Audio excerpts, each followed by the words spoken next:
ladies and gentlemen, welcome to the show. You know, I'm excited about this one. You know why? Because I didn't understand or know how much I would love ancient history. I just, man, something about ancient history just is so exciting for me. And Forbidden Frontier was just kind of like the entrance into this new world that I feel like I'm a part of, and you guys might watch Forbidden Frontier. But today I have I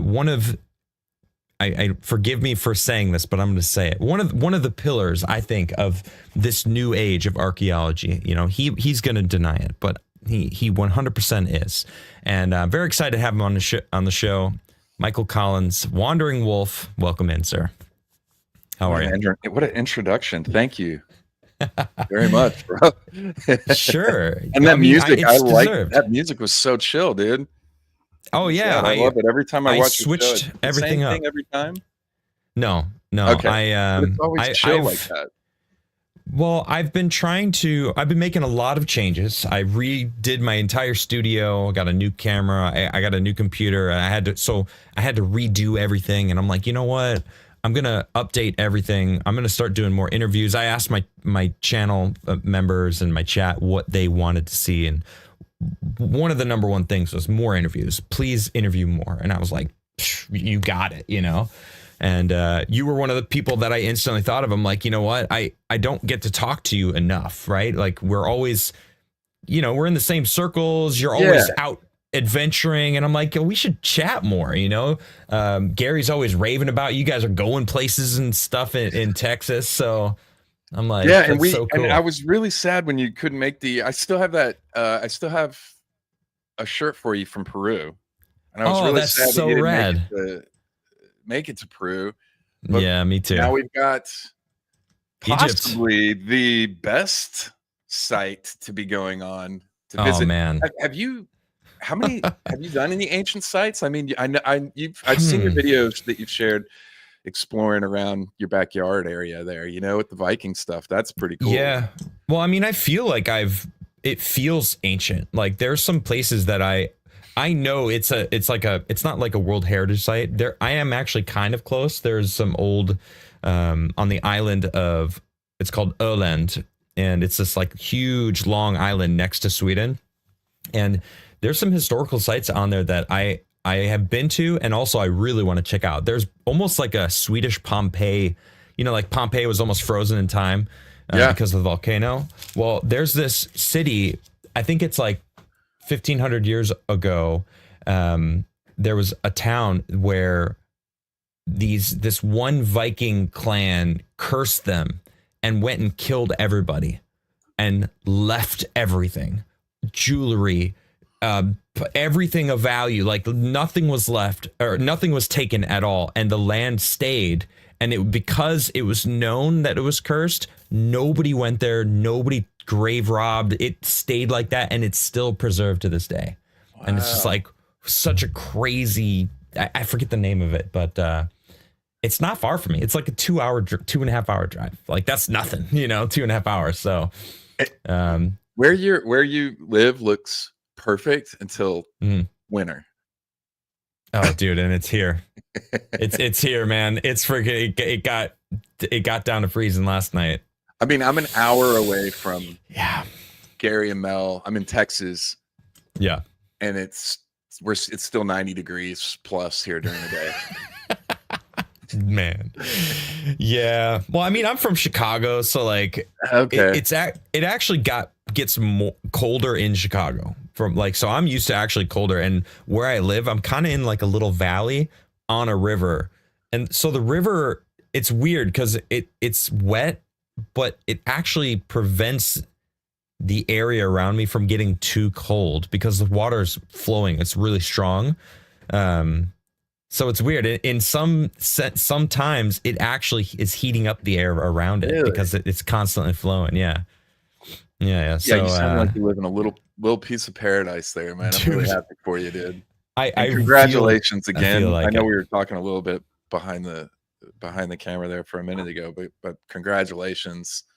on your kid. Thank you. I Thanks, couldn't believe it's been so 14, it's like time just almost went. 15 months. I know, that's so crazy. 15 months.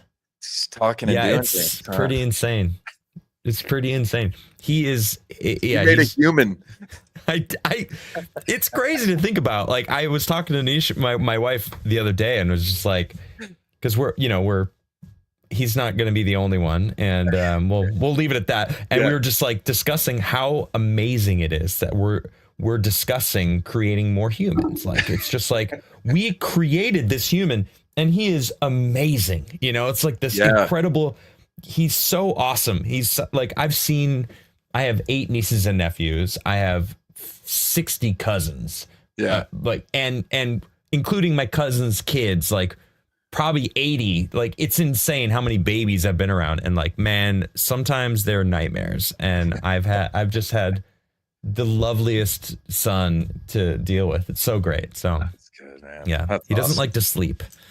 But enough about me. No, I'm excited about you. You're on the show. You are such a fascinating character because so many people are keyboard warriors in this day and age, especially, and how easy it is to sit on your computer and like give your opinion. I mean, I'm guilty of it. Granted, I've done a lot of traveling and a lot of things in my life to get to this point, but you are like the prime example of, I need to get to this place. I need to see it for myself so I can discuss it and see it. And you have such great videos. I know you're sitting on, what did you say? Like 40 terabytes? I'm sitting on like 20 terabytes of footage. 20. And by the way, like, I think anybody that knows me is going to be very happy that I finally have some help. So yeah, you got a little team now. I got a little team now. It's cool. They're amazing, and they're whipping me into shape. And I couldn't be happier for the help. And I need to be whipped into shape. So yeah, me too. Yeah. Yeah, I definitely get that energy.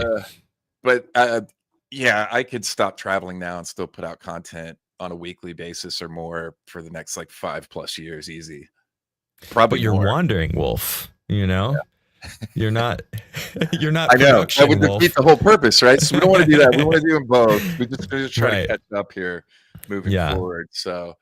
Well, I'm glad that you're doing things. You're getting put in front of people. Like, I watched your conversation with Graham Hancock, and you're the one. What's up? You're the one. What do you mean I'm the one? I'm the one who watched it. No, it got views. I was surprised. I was so happy to do that sit down with Graham, and he's amazing and such a treat. That no, I was just making light of it because I thought that would do better. I really tried to push him a little and ask him some questions that he'd never been asked before, and he did after the interview said that I'd asked him some stuff he'd never been asking. I felt kind of honored by that, and it went really well. Views are like that's going to happen, I mean, well, I think Graham is a perfect example of the establishment being against you and the algorithms pushing you down. So I don't even think that was like, I don't think there's anything that you could have done to like make it work. Trust me, I know a little something about the algorithm holding you down. And you could see how he is treated in the mainstream archaeological scene, which I pretty much goes hand in hand, I feel, with the mainstream media or legacy media, I should say. Yeah. Because I think they're dying out. I think us alternative media, archaeology, like alt archaeology, it's making a hit, and they're scared. So, but what I was saying though, it's like because you're now in this place where now you're meeting with Graham Hancock, you're meeting with these bigger players that have been paving the way. Like Graham, he really is a freaking legend, in our field. You are going to be able to start going to these new places, and you have such a good experience with them, especially with like how long have you been traveling? I've been traveling full time like this for like 10 years now. Okay. So, but you have more than 10 years of like documentation, because, you've had the cross reference from before to like now of like when they were using concrete to rebuild things, and you were showing like a before and after. That was a really good video that you put out that really, I mean, I didn't realize how bad it was. You know, now I'm going to Egypt and I'm like, man, I'm glad that I'm going with someone who recognizes and knows how to like tell if it's real or not. Yeah. Unfortunately, like Egypt is ground zero for all that. Don't get me wrong. Egypt is incredible, and you're going to, and it's full of amazing things and stuff, but it's probably one of the most reconstructed sites on earth. I bet. Yeah.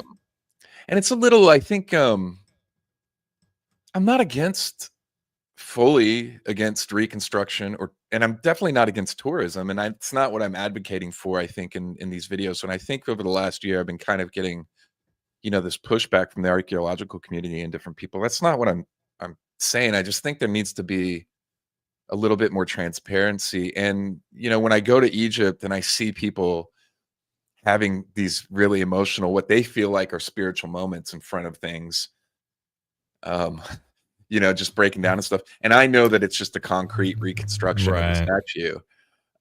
You know, is it good? Is it a good reconstruction?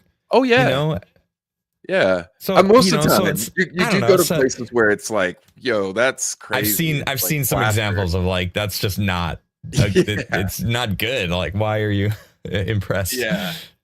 But, yeah, the last year's been crazy for that. When I put out that video, that was kind of the culmination of all of these years of work. And it took me quite a long time to realize that what I was looking at for all these years was not exactly real. In a lot of cases.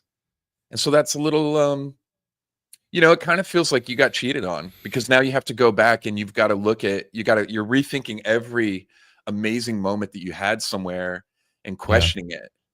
And so, you know, your entire relationship with this process that's been so transformative for me had to be questioned. And so this last year has been a full on reflection of all my work and time doing this and my experiences and looking that.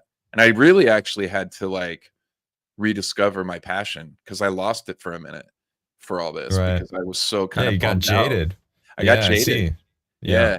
I looked behind the curtain and I saw how the sausage gets made. And I didn't like what I saw, and it was discouraging. And then I had to kind of figure out in myself, like, what, you know, I had to refine that passion and purpose again. Well, it's almost like you got to realize that the sausage that they're making is still that imitation sausage. You know what I mean? They're still out there. We still don't know how the original sausage was made. You know, the original recipe is still missing. And they can't even reconstruct it the way it was originally done. Exactly. To this so most day. Everything is just done with reconstructed with concrete these days. That's the easiest, cheapest way to do it. Yeah. These aren't professionals like archaeologists that reconstruct sites. They're day laborers. That's my biggest problem with it. Yeah. You know, we were talking about Göbekli Tepe with oh my gosh, Hugh Newman on Sunday. And you were in chat, you know, and I realized, like, because he was talking about the T-pillar that's being redone and the wall that they put up, and I'm like, I know that they're not having like an archaeologist and like professionals, like someone who understands the solstices and, you know, where everything should actually be, which, let's be real, the original people who put all this stuff together absolutely were thinking that, like, hey, this needs to be aligned on the solstice, the sun's got to hit here, and so we got to arrange it in this kind of fashion. It's like, they're not thinking about that. They're just putting up a wall, and the people putting it up, they're not caring about it's the same kind of thing as like taking that statue and using it as like that, you know, that 3-foot statue in Göbekli Tepe they found, and just like shoving it in a wall. I feel like it's the same kind of thing. It's like somebody didn't care, just came and was putting a wall up, you know? It's like tourism 3,000 years ago when they first found that. Like, oh, look at this old place. Oh, it's like, I got 5 minutes left on my shift. Let's just go right here. I'm out. Yeah, whatever. Whatever. Let's just fill that hole. Yeah, wow. You know, Göbekli Tepe is a great great example. And hats off to Hugh. He's such a boss too. He travels so much True. as well. The guy's Yeah. just a walking book, book of knowledge. Like, but the the biggest thing for me, obviously I went there with Jimmy, and Right. we were gonna film the The trees. fun videos, right? I know. Well, you filmed And them being we pulled did, out. and yeah. What And are the it chances, though? Go Jay ahead. just Sorry. happened to be removing the trees the day we got there. We didn't It's know that was insane. happening. So crazy. It's crazy, right?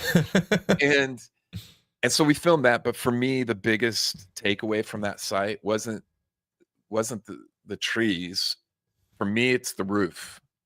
So the roofing Yeah. system is a clear example of exactly what we're talking about, because that roofing system has these giant steel beams that go down into the heart of the site, right? So Yep. they're support systems that go, another 20 feet deep. Now, when we went to Göbekli Tepe, I saw all this. Then we went to Karahan Tepe, and they're building this. They were building in the process of building the same type of roofing system at Karahan Tepe, Right. but hadn't installed the pillars yet. So I could see the prep work for the holes where the pillars were going to go in, and they're going down 20 feet deep. And you could see where they had just drilled down in and then just pulled out all the excavated stuff or all the damaged stuff and just set it to the side. And so we were looking at pieces, all sorts of stuff. But what that means is that they now, and here's the problem that I have, is that there's not a single archaeologist was working on installing that roofing system. Right. This is not. They're just like, dig there, dig there, dig there, dig there. All right. But even then, they wouldn't have been doing that, because they had to have had a construction company come in, look at that, analyze it, see where the best places are to place supports, how it's going to, there's a whole architectural design that had to go into that. True. And I'm sure they built it around not moving a T-pillar, but there's poles going in directly next to a T-pillar, which means they dug a pit 20 feet down, and then they would have had to have cranes out there to lower those beams down into those holes, which means they were also filled with concrete to give them the support they need and the anchor there. And didn't you find in some of the pictures from your video, I thought I saw piles of what looked like broken T-pillars. Yeah, so that would have been potentially Karahan Tepe. It looked like there were possibly broken T-pillars from digging those holes. Now, I don't know that for sure. Maybe those were just set aside and they came from the actual archaeological site, because it's all right there next to each other. But yeah, those are the things that were concerning to me. And I think the things that right now we're really lucky, because what we have going on is a clear night and day example of handling an archaeological site. You have Peru and the digs and stuff that they're doing in Sacsayhuaman, where they're actually letting people come in, look at stuff, film things. They're talking to the public. They're letting people close. They're letting people see what's going on. Yeah, it's so awesome. And then it feels like completely different at Göbekli Tepe. Yeah. It feels like there's this gatekeeping kind of going on. And because I think if people look too hard at some stuff, there would be questions that are getting raised about, is this the right thing to be doing? Like, I'm totally fine with like building things for tourism and making things walkways and pathways and stuff, but sure, do we really need a platform that's directly over the site? It's great for viewing and for me getting content, amazing, but is that the most important thing? What's the balance versus well, especially when they're putting out statements like, we're gonna leave this for future generations. It's like, you mean you're just gonna cash in on the tourism of the site, right? I mean, just be honest with us at least. I would actually prefer that, right? And then we'd just be like, oh well, that sucks. Can we do that as little as possible? But there's not really a fight anymore about it. We know what's going on and we can keep harping on it, but they're gonna I mean, they're building a massive hotel and spa type place at the front of the site. I mean, there's a whole plan there to turn the entire area into this big tourist thing. I mean, what's in Turkey to go visit, right? I mean, it's not, they don't really have anything famous, you know. So I mean, I don't know They have a that lot, but a lot of it's up north, right? So this is, well, Ephesus like and different Darien places. Kuyu, I want to go visit. Vancouver Like is amazing. that sounds cool. I want to go see that, and I think that the cart ruts would be those are West Turkey, right? I Yeah, feel I like I wanted to could go probably see go see those. those. I didn't get to. There's actually an island in it's funny, I just learned about this. Greece has an island that is that's not a part near Greece. It's actually right outside Turkey. Yeah. And like there's a lot of like I don't know, like hotels and like places to go, like spas, and like it's a tourist spot, but Yeah. no one knows about it. So they're like super desperate to get like it's super cheap. Really? And yeah, I'm thinking because it's like Southwest, right on the water there, and I'm like, what a cool, like I could go there and then drive over to the cut ruts. I should tell you about this island. You should look it up because they're like desperate for people, so it's pretty cheap. That sounds fun. Right? Going to Greece, but it's actually you're in Turkey basically because it's an island that you just hop over and boom, you're in Turkey. That's cool. Yeah, that sounds like my kind of, especially right? if they're like want people to go and they're cheap. Like, all right. Yeah, they do. Yeah. Because one of the best getaway spots that I've ever been to for like a vacation that's full of ancient history so far is Malta. I want to go to Malta. Oh my goodness. It's so killer. I believe it. I spent I don't know, a week and a half there. I was like, and I'm not a big island guy, and I was like, yo, I could stay here. This is legit. Well, that was the oldest spot that we thought for a long time, right? Yeah. Yeah. Malta it has some really, really old spots there.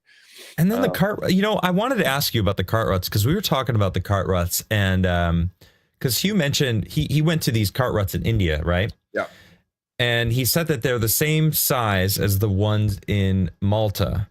Mm-hmm. Now, the ones that you went in Peru, did you measure those? I don't remember if we talked about that. And what was the comparison? I don't have that right now, and okay. But I LiDAR'd them, so I have the so data. You could get the measurements. Right. So I'm so curious. I've been documenting cart ruts around the world for the last several years and working with a buddy. And if he's in chat, he can call me out on this because I'm way behind on this video. But we're trying to compile I'll call you out. Make the video. I want to watch it. But I'll be working first in line to watch it. Yeah. We've been trying to compile all the data from these sites that I've been documenting to try to find some common threads behind these cart ruts worldwide. Yeah. We have this theory that we've been working on that we're going to present in the video. But, but Peru, dude, why did you even say that? Peru is kind of it's possible that those are natural, but they're so worth looking at, right? Yeah. Because that whole area that I was exploring where I saw those are they have those. It's the Megalitos Decapolis site. Yeah, and I did those giant blocks. Yeah. You came on Forbidden Frontier like after you got back from that trip. And you put that video out, and we had talked about it, so it was super cool to see. Man, what the heck happened down there? Yeah, there's a bunch of cool sites up in the north that don't get visited because it's way out in the Andes. That wasn't easy to get to. So it's I wanted to go back early in this year, and I just couldn't because it's quite a little adventure. Yeah. But yeah, that site there had a lot of little oddities that are and here's the cool part is that the land's for sale. Maybe I should those say giant blocks on it. Yeah. Really? That with like the farm because you met the family that lived there, so they're selling that plot. Yeah. Dude, let's freaking fundraise and buy it. You know what I mean? And we could for not that much if enough. I'm not joking. That's 100% serious. I know, and I wanted to go back just to try to confirm. Yeah. What these are, right? So when I went, the grass was high, and what I'd really like to do is go back if they've cut the grass, which is an undertaking, and you'd have to pay them to do that because it's going out there and chopping it all down with machetes. Yeah, right. By Because it's hand. in a field like behind their Yeah, property. It's not like the main property, right? correct. And Right. it gets overgrown so quick, right? So Oh, I there's no bet. for them just day to day. There's no point in them, Clearing that keeping out. that cut down. So it gets overgrown. And Yeah. but if I can go back where I can get to where I can see the base of those things, I might be able to get some good intel on that would help, kind of solidify whether these things are natural or not. Yeah. They certainly don't. They look like giant blocks.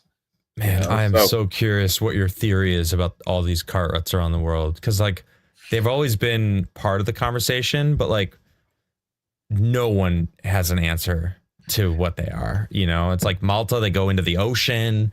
The Indian ones in India are, like, super deep. Like, really feels like they were in mud. Like, I don't know. Parts of me thinks that I'm leaning. I'll give you my theory. Okay. Yeah. Now, a lot of people hear geopolymer and they instantly get like annoyed. Although when Hugh Newman was on our show for the first time, we discussed it. And in the time of Göbekli Tepe, there was a geopolymer that was being used. And I don't remember what he called it, but it came from the east, down by one of the rivers. There's like evidence of them using it. Now, I don't know if it was like sexy woman, if like, or like the 12-sided block or in Egypt. Like there's so many different crazy examples of like what it could be. Like, I don't know. It seems like it's plausible that they were able to make rock out, like melt down rock and move it in buckets and pour it in and like create the rock and we think that it's just been carved. Right. And if that's the case and they're moving these buckets, it would make sense that if they're making these giant things, one little bucket at a time is not going to do it. So they're making like huge things and wheeling it down, and like it gets messy. So over time, the trail of them using it is what creates these like cart ruts that we see as stone, because it's the same thing as these giant megalithic blocks that become stone that we see, and they're like, wow, how do they make cut them? But then you got Baalbek, and it's like the pregnant woman stone is like they're cutting it, or like the unfinished obelisk in Aswan. It's like, like, I don't know, man. And the scoop marks, it's like, are they cutting it? Like, we don't know how the sausage is made, basically, right? Yeah. So, what do you think of my theory? A lot of places I really like the geopolymer theory for. I'm not, I think, especially over the last year, I think a lot of people, for some reason, think that I'm against geopolymer. I'm not. There's just the crowd now of people around geopolymer that think literally everything was made out of geopolymer. And I mean, literally I don't think everything. that. Yeah, I know. I know some of those people. Like there's this guy, Marcel, who's just dead set on proving it. And it's like, I know Ben from Uncharted X is like, does not think anything is geopolymer. He's like, he doesn't like the word geopolymer anymore. And it's like, well, I mean, there's 1,000 different types of geopolymer. It's not like any one thing. And who knows? I'm a bit in the middle, right? So there's places like when I go to Sacsayhuaman, it's a perfect example down in Peru. Exactly. The stones there. So I was lucky enough. One of the last times that I was there, before the tour, it rained. We actually got caught out there. Me and my buddy Will from Incredible History got caught out there in a lightning storm, and we got up next to the rocks and stuff. And but all the rocks got wet. When they get wet, you can see all these little intricate features on the stone. And there's all this cross hatching. And the stone there at Sacsayhuaman basically, to me, looks like it was poured into bags and then allowed to sit like a concrete bag, just like a concrete bag. And they look like Play-Doh. They look like they've been pushed. Meshed fiber. Yeah. And there was so much weight at areas. If it was a bag, that's why it curves at the bottoms and the tops and sides and stuff, right? Yeah. So it's Yeah. being contained. And then once they cut the bag away, at times you have these lines, these ridges along the stones as well. And it basically, have you ever smoothed out concrete? Yeah. So Definitely. if you've done that, you see the lines that you make, you have to keep doing it until you smooth it all out. Well, Right. it Right. looks like somebody was doing that, and then on some of the stones, they didn't see it well enough or whatever, and those lines were still Yeah. left from them smoothing it over. Or it was the And new guy. that's what it looks like. And Yeah. and you see these indentations in it too, where it looks basically like a 2x4 was pressed into it, almost to hold it up in its bag. I've seen those marks. Yeah. They look like, So, big logs were put like up right. against it to try Yeah. to keep it from falling out. Right. Exactly. And I think that's where my brain goes when I'm at a place like that. But absolutely, when I think Baalbek's pretty cut and dry. It's like you see, I've been to the stone of the pregnant woman, and all through that site and all through Baalbek, and everything is chiseled away. You can look underneath it, and it's chiseled all underneath. All of it's chiseled. There's no scoop marks and weird stuff. Now, when you go to Aswan Quarry, that's completely different. There's like those scoop marks. Yeah, all over it. Well, and the mystery though in Baalbek though is how the hell do they move it? Right. Yeah. It's 100%. like sure they can ship it, but it's one of the biggest stones we've ever seen. And not only did they cut it out, but it's in the foundation. What is that? The temple, the Trilithon. Yeah, the Trilithons were those other giant moved. Yeah. How do they do that? Yeah, it's like we can't do it today.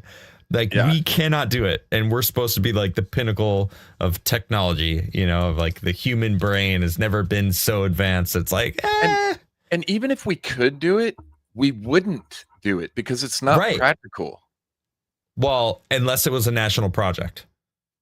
Perhaps, yeah. But think about if we're working under the assumption of the people at the time, and at least our understanding of the people of the time, right?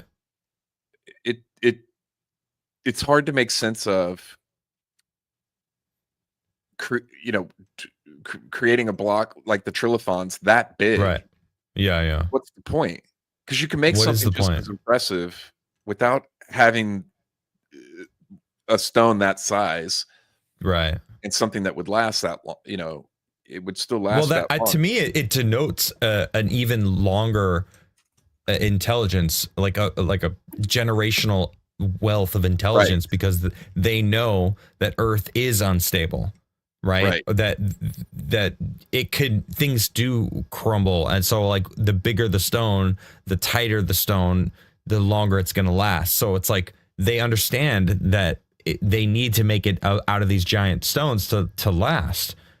So it's and that thought process that you just went down is basically where everybody on this side of the table, how their brain works, and the difference basically between the way that we think and the way that academics think, because they won't entertain that line of thought. And so what we're saying is that logically, like, it's so logically speaking, that makes sense. Right. That they 100%. would know, and also plan for it to be in way into the future to like, and what would be that purpose? Like, what are they warning? What are they trying to teach? So it go back to Tepe, right? Is it the first place of documented like agriculture, right? Isn't that's what they're saying now? Yeah. Right, they're saying that, but and then you have and then all of these sites, all of them around the world, share symbology with other ancient sites around the world. Yeah, the navel, the guys with the hands. Yep, that's crazy. The bird, right, with the sun right in front of it. What does that mean? It's everywhere. Yeah, it's really crazy. And Baalbek's the same. Baalbek has the swastika. The swastika is everywhere at Baalbek, carved into the stone. I don't like that it is now just like Nazi. It's like, man, it's stupid. But that symbol is found all over the world in all of Right. these ancient And cultures. used today still in all those cultures. People are like, what's a Nazi? Yeah. It's like, oh, well, they're evil and they use that. And it's like, no, this is peace. It's something everywhere. Like in Vietnam, I was traveling around. All their Buddhist temples have swastikas everything. On the gates, on the statues, everything. In China, there's Nazi symbols, or the swastika symbol all over the statues and things. India, you go to places and it's everywhere in Asia and places like India and stuff still to this day. It was co-opted and now basically just ruined, along with the Charlie Chaplin mustache. Not that I would rock it. Did that get ruined? Oh, well, yes. I'm sorry. I'm off track here, but yes. Yes, it got ruined. Michael Jordan rocked it for a little bit, though. I don't think anyone cared. I know. No one. Well, you couldn't really see it, though. It was like, I don't know. It just kind of blended in. Well, I was from Chicago. I'm from Chicago, so like, and I was in Chicago when the Bulls were like dominating, and then he took his break, and then they dominated again. And I was loving it, man. It was so fun to be a Chicagoan in the 90s. See, I grew up a Celtics fan. Oh, okay. All right. I don't know why. Bird. Yeah, I don't know why. My dad. They were good. He was a freaking GOAT, man. He was awesome. Yeah. So, I mean, wow. What amazing players the 90s had, though. Like, there were so many good players, good teams, and the league was fun to watch because they weren't bitches. Nowadays, the NBA is a freaking joke. I can't watch it anymore. I used to watch it a lot. There's not much sports I watch. I'll watch the Super Bowl or like finals. I like watching. I'll watch the World Cup. I like the Cubs. I'm also a Cubs fan. Cubs. The Cubs and the Bulls are like pretty much the only team I care about in life. And if they're on, I'll enjoy watching them, but I will never go out of my way for sports now. Yeah. I'd rather write music or. It's not that I dislike sports, but I feel like I just feel like it's a waste of my time. I have other things that I want to be doing personally. And then if I'm going to take a break to sit down and enjoy something, it's usually some kind of nerdy sci-fi show or Y-Files or like. Bro, I fall asleep to watching YouTube videos on Warhammer and Star Wars lore and all right. I'll watch all sorts of lore on comics and video games and just fall asleep. And I wake up and I'm like, what? And I'm just like in some weird 40K world. Nice. I remember those days. Yeah. Now my sleep is like regimented because I have a child who he actually slept through the night last night, which was amazing. I was about to say just doesn't like to sleep. He just wants to be awake. He doesn't like going to sleep. As soon as he wakes up, he's like, I'm awake now. I can't tell you how many times I woke up to the alarm foot in my face. He loves kicking me in the face. He's like, get up. We got basically. Yeah, he's a freaking. I love him though. I would never. I'm okay with it because I know eventually he's going to be too big to, he's going to be my size one day, and like I thought about this the other night. I was holding him because it's hard for him to go to sleep, but like I play a certain song that he really likes and then I bounce him to the song and I'm like, I was thinking it was 2 nights ago. I was just like, I was holding him and I'm like, man, I can hold him and he needs me to fall asleep. Like this isn't going to, I was just like really taking that in and it was really lovely. Cool. That's really cool. Yeah, I love it. But enough about me though. Hold on. Back to you. This is me interviewing you. So but let me just say before we move on, I love that part of your life, man. That's so cool that you've got this blessing in your life, your child and your family. And that's definitely one thing about you and Garrett and Gary meeting you guys is that you guys are all family oriented and it's hard as you guys work because you can see how hard you guys work. You guys also just prioritize your family, which is so cool. And thank you. You guys are the kind of people that I like to have in my life and be friends with. It's really cool. And what a blessing for you to have your kid like that. I agree. That's amazing. Thank you, and 100%, it is a blessing. He is the best thing that's ever happened to me. Yeah, no joke. There's zero question. Like 100%. What was his first word? His first word was, I mean, mama and dada. Like he was bouncing around, but like the first word that he said with like he said it was cat. He pointed at there was a doll of a cat, and I mean we had a cat for the first 6 months of his life, but sadly he passed away. But so there was a cat around, you know, and like I don't know, we point at things and like say what they are, and he said cat, but then he said mama, then he said dad, and then he said guitar. Wow. So yeah. Yeah. And we have it on video too. Like my wife's mom was just like recording him, and then like I got him a little guitar for Christmas. Like it's just like a POS, like $25 kids guitar, but he loves it. It's his favorite toy. And he's playing it, and she's like, "Oh, you playing guitar?" And he looks in he just says guitar. And it was like, I didn't believe her. Dude. And then she sent me the video, and I'm like, he said guitar. I mean, I play music for him every single day.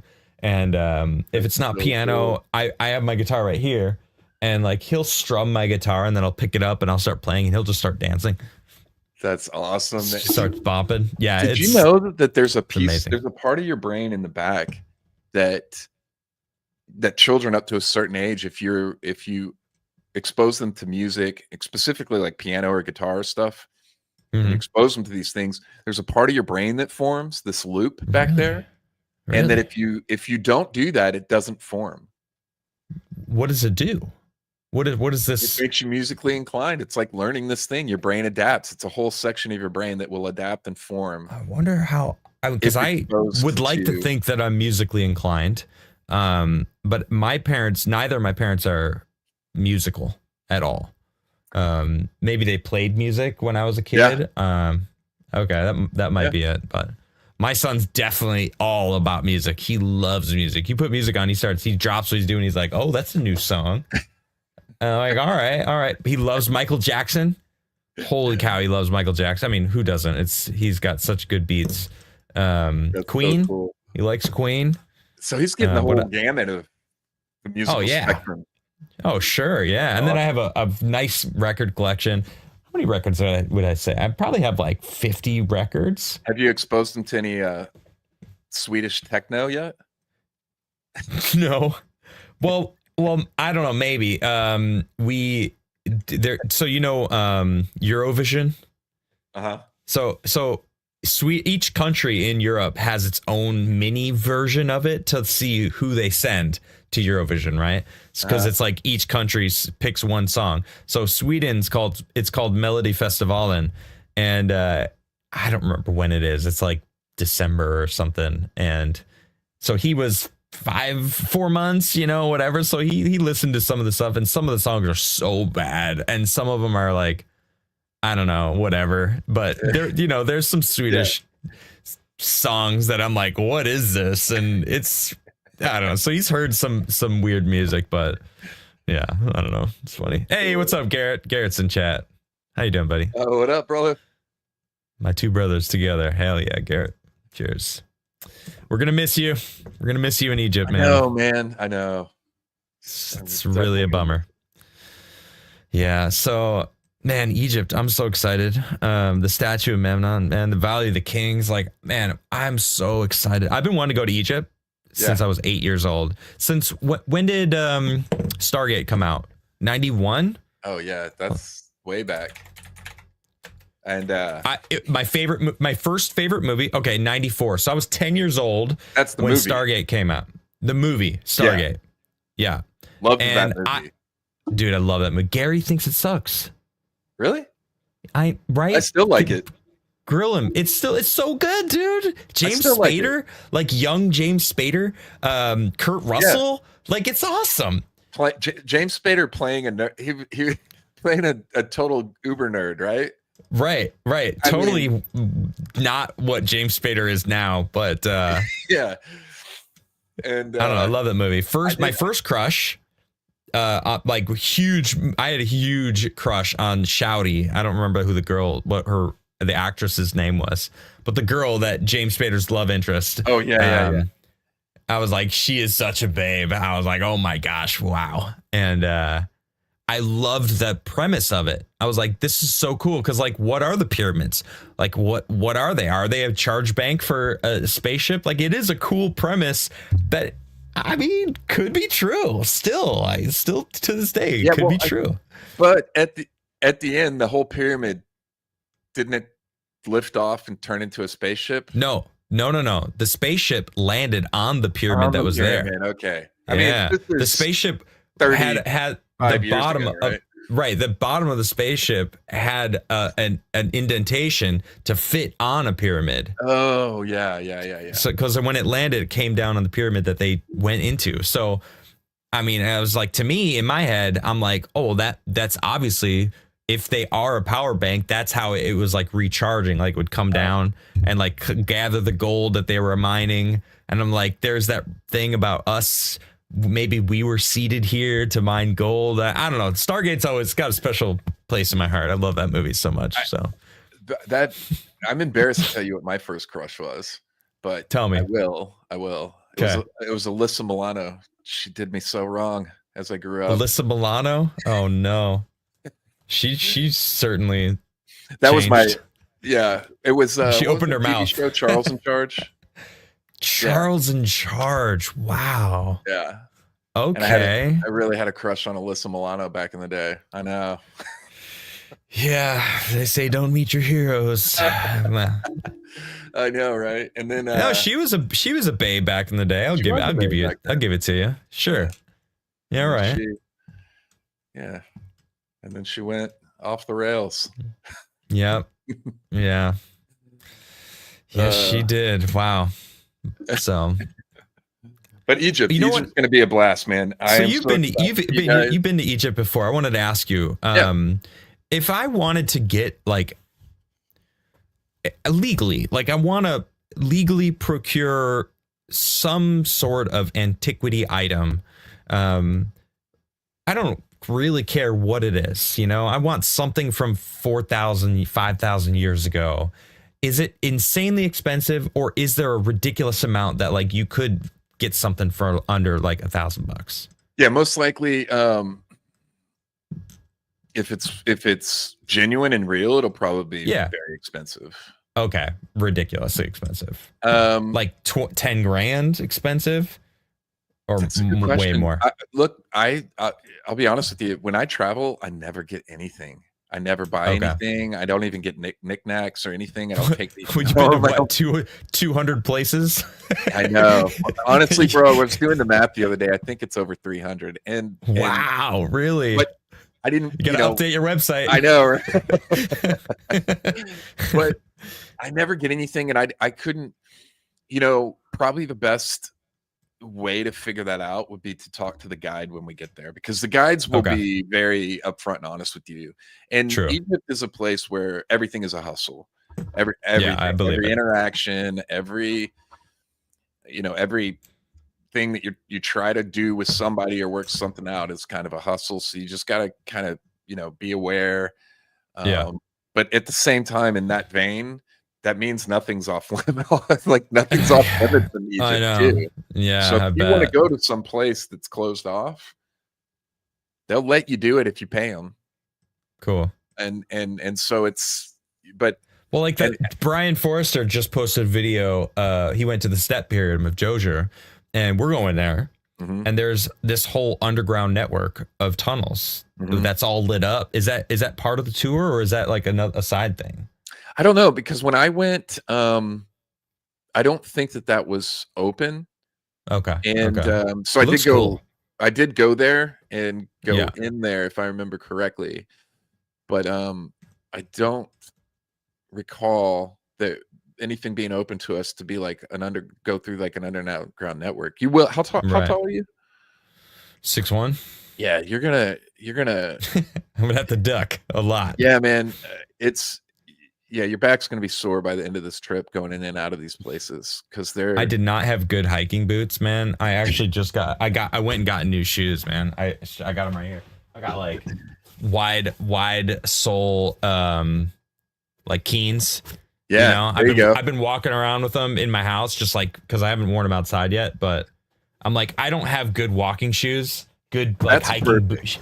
I wear sneakers everywhere I go, and it's weird because I have people that tell me like, you really need to be wearing boots and jeans going out to places like that, whether it's the jungle or whatever. And I'm like, bro, like nobody I know that does what I do does that.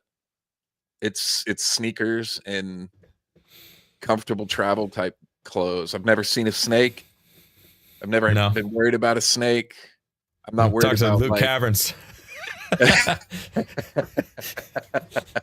Yeah, Luke likes the boots and he likes the and stuff. Well, but I mean, he bushcraft like bushwhacks into the friggin' forest.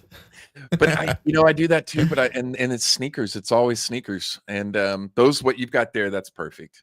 Perfect for this. And they're so comfortable, man. Yeah, Egypt's not tough as far as like hiking or whatever. Yeah. Okay. Cool. Yeah. There's no. Those are going to be my travel shoes for all our future trips, which I know about our next one. Very, very excited. I don't know when we're going to announce it, but I am very excited about it. In a couple days. Oh, okay. This on weekend. Sunday? Yeah. Are we going to do it on Sunday? Okay, yeah, Sunday. Cool. Yeah. Are you coming on? Are you on this Sunday or are we just I haven't been invited. Oh, I can't invite you because I'm not in control, but that's cool. Yeah, no, cool. I've been talking to I'm so excited. Yeah, we got a plan for that, and then I'm doing the I'm pushing it on Tuesday on my live stream also. Great show last night. Yeah, that was cool. You started a podcast. That's cool. With is she your editor? I saw her on your website, and I was like, oh, that's where I saw her from. Kay on screen is the British girl. Yeah, she's my she'll get mad at you for that. She's Welsh. Oh my gosh. Whatever. I know, but she's my What's the difference? It's like I'm American, and it's like it's worse to call me a Californian than it is a Chicagoan. But like it's like Americans, like British or like UK. You're from the UK. Is that better? I don't know. Yeah. I am curious. UK covers it, right? Okay, all right. She's UK-ian. Yeah, UK-ian. And Sammy's I'm sorry if you're watching camera. this. Okay. Yeah, Sammy's behind the camera. She's my editor, and she's handles all the technical aspects and stuff. She's amazing. They're both amazing, cool. And I'm really, really lucky to have them on the team. And I feel like we kind of hit the ground running with the stream. It feels like it's going really great. Yeah, we're highlighting all the speakers from the conference right now, leading up to the conference in December, 1st of December, and so just going hard with that, and it feels this is our third episode this week, and it's going really well. Yeah, it was great. I tuned in for a good chunk of it, and I saw you. It was really cool what I was seeing. Yeah, it's great. Yeah, I love it. Gave us a yo. That. Well, I was talking more than that, but you were the first thing that I said, because I heard that you were starting a podcast, but I hadn't seen it live, and I saw it was live. Oh yeah, Jose Taco, he won a ticket to the show. Oh yeah, oh that's cool. He just said I won a ticket. Yeah, him and Jeff up north both won. Oh yeah, they both won. I think Jeff's in here too. He might be here. He comes to my streams. Which is he'll cool. he'll be in Egypt with us. Mogwai guy, he's in chat. He's going to Egypt as well. Oh, we got a whole crew in here hanging out. Yeah. Awesome. So very excited, man. Yeah, it's cool. And I got to meet Mogwai. I just had my first meetup in Chicago over in September, and that was awesome. So I got to meet a lot of people from my chat, and so that was cool. And we're gonna go to Egypt. Are you coming to Texas anytime soon? I'm just gonna leave it at that. I hope so. I'm gonna add that as well. I hope so, and maybe. If I do, life is awesome, and I got the job that I wanted. But if I do, if, please. if you do make it, we've got to get everybody together and bring you guys up here to Austin to do the cart ruts up here. Oh yeah, of course. Yeah. Absolutely. Dude, if I go out to Texas, then all we need is just X-Ray Girl.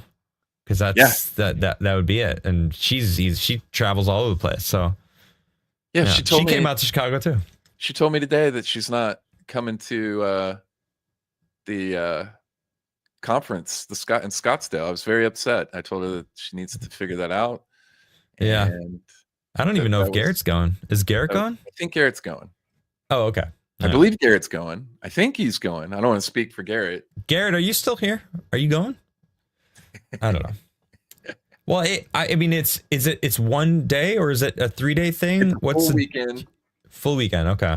And we're giving you guys tickets to give away on Sunday again. Oh, cool. Awesome. So we're going to try to get some tickets over to you guys so you guys can do a giveaway on your show if you want. And, yeah, definitely. Yeah, that's great. It's great about that. And then I think we're going to do another giveaway on Tuesday in our live stream. Yeah. Also. Cool. What do you call your podcast? All Things Ancient. I mean, it's just all Things Ancient. Running title at the moment. I like it. All right. Yeah, I like it. Yeah, he's going. Okay, cool. All Things Ancient. I like that, because I mean, that's where you go, right? You're wandering wolf, but you go to all things ancient. Like nothing is off the table. Like you've gone to like the Sage Wall, you've been there, you went to that, like, what was that one place? It was like New York State. It was in like this little valley and it looked like there was just like a wall across, but it was broken down. Oh, Wall. Maybe that's it. Up in Michigan. Was that Michigan? Yeah, Jeff up north. Actually, I saw that video. Yeah. Hosted me up there and took me to that site. And that he was started weird. His own YouTube channel. Has been dropping a whole bunch of really good content on sites up there in the UP, up in the Upper Peninsula of Michigan. And thanks to him, I was able to go up there and document that and put a video out on it. Cool. It's a really cool spot. Yeah, it looked cool. It was a cool video. I've had to kind of figure out over the years because it was weird when I started. It was like kind of a travel channel, and I was going to ancient sites, and then it was really about like. Then I started trying to really dive into the ancient sites. Then I started really figuring out like really what I care about is like going and having the experience, hopefully inspiring people, documenting stuff, letting other people pour over it because they're going to get it. There's so many people that get way more into everything than I do as far as the details, right? True. I really like documenting and everything. And what I realized was kind of had to find this identity for my channel. And really what it is I'm really a travel channel. If you boil it down, I'm a travel channel that focuses on ancient sites, or I'm a travel channel that goes to ancient sites. And that's a good channel. Yeah. So, it took me a little while to kind of find a groove, but like going to these places, talking about them, figuring things out, documenting them, sharing with public people, and hopefully inspiring people to go out and do stuff themselves, even in their own backyard, just see stuff, get out and do things and be a part of a community. Because that's another thing, maybe you feel this way too, but one of the biggest blessings that I've got from starting a YouTube channel is the community and the people that I've met. 100%. It's been amazing. I 100% understand that. Yeah. Yeah. I mean, I like, because of streaming, I got to meet like Flawed, for example. He's one of my co-hosts on Monday night. Legitimately one of my best friends nowadays. Like, and Garrett is another perfect example. Like, these guys are so awesome. And then I've met them in real life. Like, they stayed at my dad's house. Like, they stayed at my childhood home, and it was just like, it was freaking awesome. It was like having a sleepover with my best friends. And man, it was so cool, and that's all because of streaming this online world. And then like I had my audience come and hang out with me and listen to my set. I'm a musician as well. And like I could hear them singing the words of my songs, That's it's so like, cool. Man, there's something so special about that, So yeah, it's wonderful, man. I love this. I'm still trying to find an identity for my channel, actually. Seems like people really like my interviews. So I'm really trying to interview more. And Do you like it? I really enjoy talking to people, especially people that I'm interested in, you know, like what you're doing. Like, obviously, you know, we both love ancient sites and, you know, Forbidden Frontier and what you're doing. So yeah, I'm, and then we're going to Egypt. So yeah, I like it. I thoroughly enjoy this. Yeah. So yeah, if I was having a conversation with myself even 10, 15 years ago and trying to tell me back then what I'm doing now, I'd be like, yeah, right. And what were you doing 10, 15 years ago? Oh, I was a mess, bro. I was such a mess. Really? Yeah, total mess. And you know, working a job I hated, and you know, had a serious drug problem. I was miserable, and it's been a long road, but the focus has been on becoming a better person, leaving all that behind. It's hard to change your path in life, but if you can do it, it's so worth it. And I didn't have a lot of people in my life. I was very closed off, and so having people that like we were just talking about, that's been one of the biggest blessings, is opening my life to like friendships and people and letting people support you and being a part of the community and supporting other people. It's really enjoyable, and a complete 180 for me. It's been one of the coolest parts of doing all of this. But also, like you said, getting to travel the world, go to places, experience that. But the one that blindsided me, I wasn't expecting, was how much I would just love the community and people. And that's been really cool. Yeah. Awesome. I love that. Well, man, that hour went so fast. We're going to Egypt. You are doing this event December 1st. So that weekend, what is it called again? Quest for Ancient Civilizations. Quest for Ancient Civilizations, Scottsdale. Scottsdale, Arizona. I've been to Scottsdale. It's beautiful. I lived in Arizona for a while. Gorgeous. If you guys are in the area, definitely check it out. In the description, his website, his link tree, and his X account. So like you could click all the links, there. you know, yeah. all the things are there. Definitely check it out. Forbidden Frontier, I guess we're going to be giving away some tickets on Sunday. So if you guys are in the area and you want to try to win some tickets, or he's also giving some tickets out on his podcast Tuesday, or maybe even, you know, the following Tuesday. Yeah, don't double dip. Sure. No double dipping. All right. If you win on Sunday. Looking at you, Jose. Yeah, get out of there. All right. Well, it was a pleasure chatting with you, man. I really love having you on the show. You are always welcome on. I mean, I know you are a frequent guest over on Forbidden Frontier, but you're always welcome here as well. Well, I'd like to extend the invite to you as well. We're doing all our speakers up through the conference, but then after that, I'd love to get you on if you're open to it. Of course, absolutely. It'd be a lot of fun. I'm definitely down. So we'll have to do this again, and then after the conference, just send me a message and maybe use X, not WhatsApp. There you go. Okay, perfect. Not WhatsApp. Yeah. Well, awesome. I'll see you in less than a month. We're gonna actually meet each other. It's gonna be wonderful. It's gonna be cool. All right. Well, thank you for joining the show, and chat. Thanks for joining in. I don't have any chats, so I guess we'll just end it there. All right, everyone. Thank you for tuning in, and Michael, I'll see you soon. Yes, sir.